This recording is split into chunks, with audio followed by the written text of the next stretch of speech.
Hi, good morning, class. Welcome to another day of Read Aloud. Today we're looking at chapter 13. So yesterday we finished off with Tyrion going through the stable door and finding that it wasn't what he expected. He met all of the old kings and queens of Narnia, and they are in a beautiful sunny place. So now we're going to see more about what is going on, okay? So this is chapter 13, and it's called How the Dwarfs Refuse to be Taken In. Tyrion had thought, or he would have thought if he had time to think at all, that they were inside a little thatched stable about 12 feet long and 6 feet wide. In reality, they stood on grass. The deep blue sky was overhead, and the air which blew gently on their faces was that of a day in early summer. Not far away from them rose a grove of trees, thickly leaved, but under every leaf there peeped out the gold or faint yellow or purple or glowing red of fruits such as no one has seen in our world. The fruit made Tyrion feel that it must have been autumn, but there was something in the feel of the air that told him it could not be later than June. They all moved towards the trees. Everyone raised his hand to pick the fruit he best liked the look of, and then everyone paused for a second. This fruit was so beautiful that each felt, "It can't be meant for me. Surely we're not allowed to pluck it." "It's all right," said Peter. "I know what we're all thinking, but I'm sure, quite sure, we needn't. I've a feeling we've got to the country where everything is allowed." "Here goes, then," said Eustace, and they all began to eat. What was the fruit like? Unfortunately, no one can describe its taste. All I can say is that compared with those fruits, the freshest grapefruit you've ever eaten was dull, the juiciest orange was dry, and the most melting pear was hard and woody, and the sweetest wild strawberry was sour, and there were no seeds or stones and no wasps. If you had once eaten that fruit, all the nicest things in this world would taste like medicines after it. But I can't describe it. You can't find out what it is like unless you can get to that country and taste it for yourself. When they had eaten enough, Eustace said to King Peter, "You haven't told us how you got here. You were just going to when King Tyrion turned up."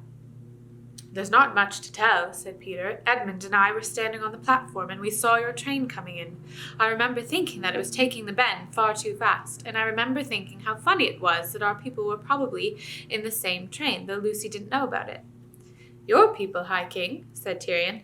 "I mean my father and mother, Edmund's and Lucy's and mine." "Why were they?" asked Jill. "You don't mean to say they know about Narnia?" "Oh, no, it had nothing to do with Narnia. They were on their way to Bristol. I'd only heard they were going that morning, but Edmund said they'd be bound to be going by that train." Edmund was the sort of person who knows about railways. "And what happened then?" said Jill. "Well, it's not very easy to describe, is it, Edmund?" said the High King. "Not very," said Edmund. "It wasn't at all like our other time when we were pulled out of our own world by magic. There was a frightful roar, and something hit me with a bang, but it didn't hurt, and I felt not so much scared as, well, excited. Oh, and this is one odd thing. I'd had a rather sore knee from a hack at Rugger. I noticed it had suddenly gone, and I felt very light, and then here we were." "It was much the same for us on the railway carriage," said the Lord Diggory, wiping the last traces of the fruit from his golden beard. "Only I think you and I, Polly, chiefly felt that we'd been unstiffened. You youngsters won't understand, but we stopped feeling old." "Youngsters, indeed," said Jill. "I don't believe you two are really much older than we are here." "Well, we aren't. If we aren't, we have been," said the Lady Polly. "And what has been happening since you got here?" asked Eustace. "Well," said Peter, "for a long time, at least I suppose it was a long time, nothing happened. Then the door opened." "The door?" said Tyrion. "Yes," said Peter, "the door you came in, or came out, by.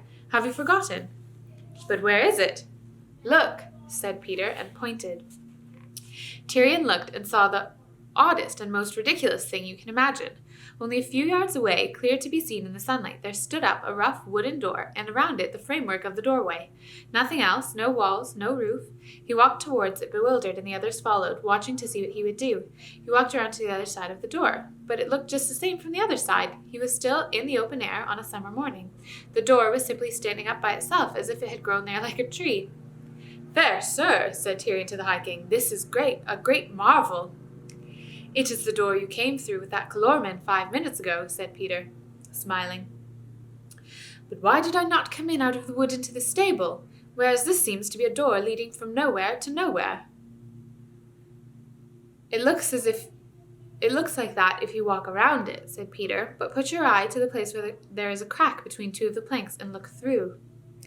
Tyrion put his eye to the hole. At first he could see nothing but blackness. Then, as his eyes grew used to it, he saw the dull red glow of a bonfire that was nearly going out, and above that, in a black sky, stars. Then he could see dark figures moving about or standing between him and the fire. He could hear them talking, and their voices were like those of Calormen's. So he knew that he was looking out through the stable door into the darkness of Lantern Waste, where he had fought his last battle. The men were discussing whether to go in and look for Rishta Tarkan, but none of them wanted to do that, or to set fire to the stable. He looked around again and could hardly believe his eyes. There was the blue sky overhead and the grassy country spreading as far as he could see in every direction, and his new friends all around him laughing. "It seems, then," said Tyrion, smiling to himself, "that the stable seen from within and the stable seen from without are two different places." "Yes," said the Lord Diggory, "its inside is bigger than its outside." "Yes," said Queen Lucy, "in our world, too, a stable once had something inside it that was bigger than our whole world." It was the first time she had spoken, and from the thrill in her voice, Tyrion now knew why. She was drinking everything in even more deeply than the others. She had been too happy to speak. He wanted her to hear her speak again, so he said, "Of your courtesy, madam, tell on. Tell me your whole adventure."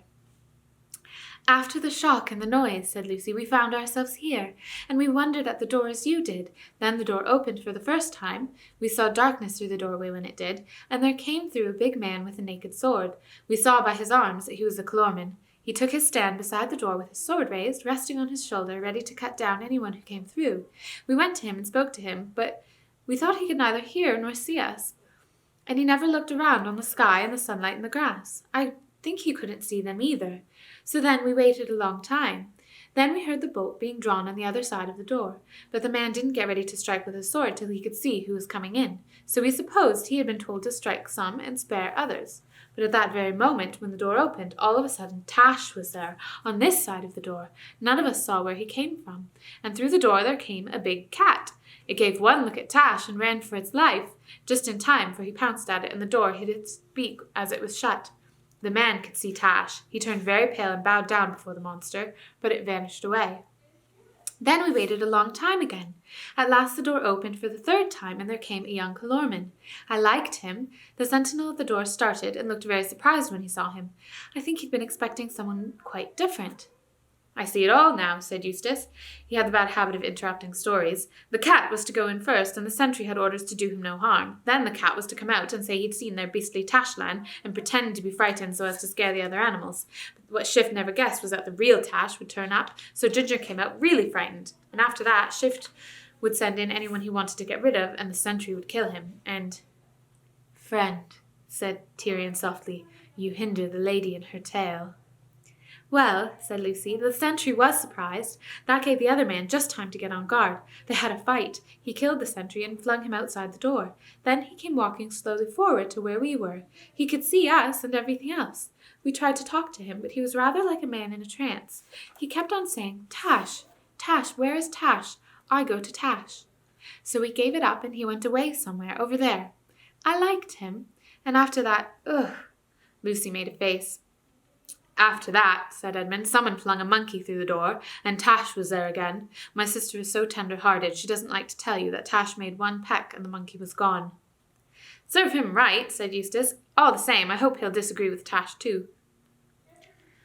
"And after that," said Edmund, "came about a dozen dwarfs, and then Jill and Eustace, and last of all yourself." "I hope Tash ate the dwarfs too," said Eustace, "little swine." "No, he didn't," said Lucy, "and don't be horrid. They're still here. In fact, you can see them from here, and I've tried and tried to make friends with them, but it's no use." "Friends with them!" cried Eustace. "If you knew how those dwarfs have been behaving." "Oh, stop it, Eustace," said Lucy. "Do come and see them. King Tyrion, perhaps you could do something with them." "I can feel no great love for dwarfs today," said Tyrion. "Yet at your asking, lady, I would do a greater thing than this." Lucy led the way, and soon they could all see the dwarfs. They had a very odd look. They weren't strolling about or enjoying themselves, although the cords with which they had been tied seemed to have vanished, nor were they lying down and having a rest. They were sitting very close together in a little circle, facing one another. They never looked around or took any notice of the humans till Lucy and Tyrion were almost near enough to touch them. Then the dwarfs all cocked their heads as if they couldn't see anything, but were listening hard and trying to guess by the sound what was happening. "Look out!" said one of them in a surly voice. "Mind where you're going, don't walk into our faces." "All right," said Eustace indignantly. "We're not blind. We've got eyes in our heads." "They must be darn good ones if you can see in here," said the same dwarf whose name was Diggle. "In where?" asked Edmund. "Why, you bonehead, in here, of course," said Diggle. "In this pitch-black, poky, smelly little hole of a stable." "Are you blind?" said Tyrion. "Aren't we all blind in the dark?" said Diggle. "But it isn't dark, you poor stupid dwarfs," said Lucy. "Can't you see? Look up, look around. Can't you see the sky and the trees and the flowers? Can't you see me?" "How in the name of all humbug can I see what ain't there? And how can I see you any more than you can see me in this pitch-black darkness?" "But I can see you," said Lucy. "I'll prove I can see you. You've got a pipe in your mouth." "Anyone that knows the smell of baccy could tell that," said Diggle. "Oh, poor things, this is dreadful," said Lucy. Then she had an idea. She stopped and picked some wild violets. "Listen, dwarf," she said. "Even if your eyes are wrong, perhaps your nose is all right. Can you smell that?" She leaned across and held the fresh, damp flowers to Diggle's ugly nose, but she had to jump back quickly in order to avoid a blow from his hard little fist. "None of that!" he shouted. "How dare you? What do you mean by shoving a lot of filthy stable litter in my face? There was a thistle in it, too. It's like your sauce, and who are you anyway?" "Earthman," said Tyrion, "she is the Queen Lucy, sent hither by Aslan out of the deep past, and it is for her sake alone that I, Tyrion, your lawful king, do not cut all your heads from your shoulders, proved and twice proved traitors that you are." "Well, that doesn't beat everything," exclaimed Diggle. "How can you go on talking all that rot? Your wonderful lion didn't come and help you, did he? Thought not. And now, even now, when you've been beaten and shoved into this black hole just the same as the rest of us, you're still at your old game. Starting a new lie, trying to make us believe we're none of us shut up and it ain't dark and heaven knows what." "There is no black hole, save in your own fancy, fool!" cried Tyrion. "Come out of it!" And leaning forward, he caught Diggle by the belt and the hood and swung him right out of the circle of dwarfs. But the moment Tyrion put him down, Diggle darted back to his place among the others, rubbing his nose and howling. "Ow! Ow! What'd you do that for? Banging my face against the wall! You've nearly broken my nose!" "Oh, dear," said Lucy. "What are we to do for them?" "Let him alone," said Eustace. But as he spoke, the earth trembled. The sweet air grew suddenly sweeter. A brightness flashed behind them. All turned. Tyrion turned last because he was afraid. There stood his heart's desire, huge and real, the golden lion, Aslan himself. And already the others were kneeling in a circle around his forepaws and burying their hands and faces in his mane as he stooped his great head to touch them with his tongue. Then he fixed his eyes upon Tyrion, and Tyrion came near, trembling, and flung himself at the lion's feet, and the lion kissed him and said, "Well done, last of the kings of Narnia, who stood firm at the darkest hour." "Aslan," said Lucy through her tears, will you do something for these poor dwarfs?" "Dearest," said Aslan, "I will show you both what I can and what I cannot do." He came close to the dwarfs and gave a low growl. Low, but it set all the air shaking. But the dwarfs said to one another, "Hear that? That's the gang at the other end of the stable trying to frighten us. They do it with a machine of some kind. Don't take any notice, they won't take us in again." Aslan raised his head and shook his mane. Instantly a glorious feast appeared on the dwarfs' knees. Pies and tongues and pigeons and trifles and ices, and each dwarf had a goblet of good wine in his right hand. But it wasn't much use. They began eating and drinking greedily enough, but it was clear they couldn't taste it properly. They thought they were eating and drinking only the sort of things you might find in a stable. One said he was trying to eat hay, and another said he had a bit of an old turnip, and the third said he'd found a raw cabbage leaf. And they raised golden goblets of rich red wine to their lips and said, "Ugh, fancy drinking dirty water out of a trough that the donkey's been at. Never thought we'd come to this." But very soon every dwarf began suspecting that the other dwarf had found something nicer than he had, and they started grabbing and snatching and went on to quarreling, till in a few minutes there was a free fight, and all the good food was smeared on their faces and clothes or trodden under their feet. But when at last they sat down to nurse their black eyes and their bleeding noses, they all said, "Well, at any rate, there's no humbug here. We haven't let anyone take us in. The dwarfs are for the dwarfs." "You see," said Aslan, "they will not let us help them. They have chosen cunning instead of belief.